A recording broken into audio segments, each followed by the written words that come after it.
Esther asked me to bring you some cookies to taste. It's a new recipe, and she wanted someone to try 'em. New recipe, huh?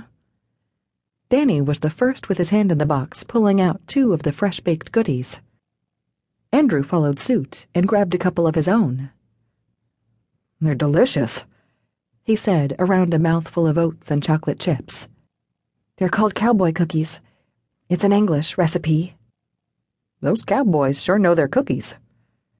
Danny reached for another one and stuffed it into his mouth like a kinner.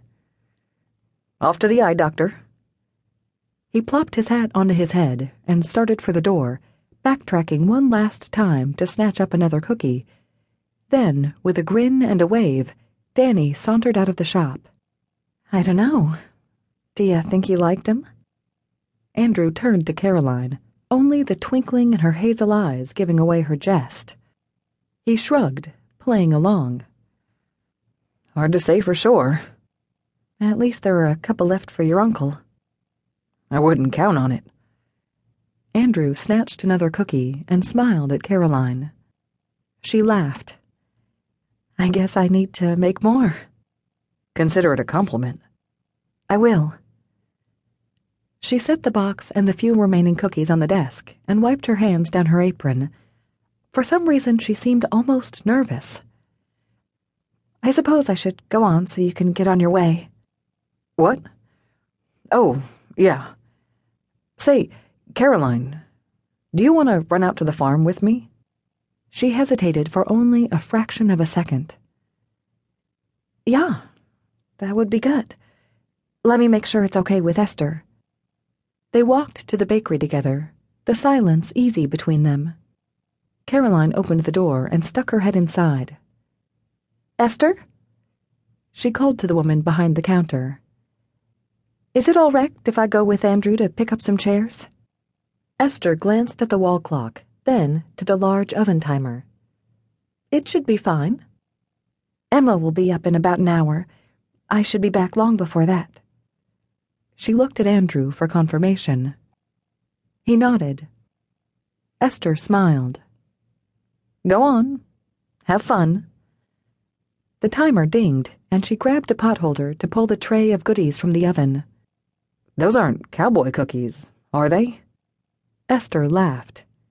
You'll have to get Caroline to make you more of those. That's her secret recipe.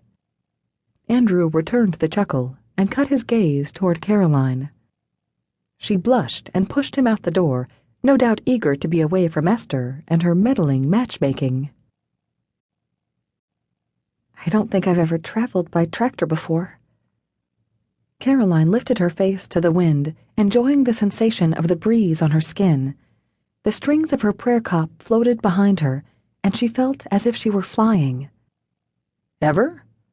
Andrew asked, only briefly taking his gaze from the road to study her. Caroline shook her head and smiled. Never ever. They didn't have tractors in your district? Nay, she said, a little uncomfortable that the subject had come up. Normally she shied away from talking about her past. It was just easier that way. Andrew shook his head. No tractors. Must have been very conservative. Yeah. What else could she say? Conservative was not quite the best word to describe the Schwarzentrubber district where she had grown up, but if she told Andrew that, more questions would come. Questions that she wasn't prepared to answer. Not yet, anyway. Andrew nudged her with his elbow and pointed toward the pasture on their left. See that? A beautiful black mare nuzzled the neck of a shiny colt of the same color. The breath caught in Caroline's throat.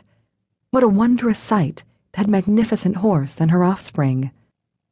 The tractor spat and jerked as Andrew downshifted and slowed the vehicle.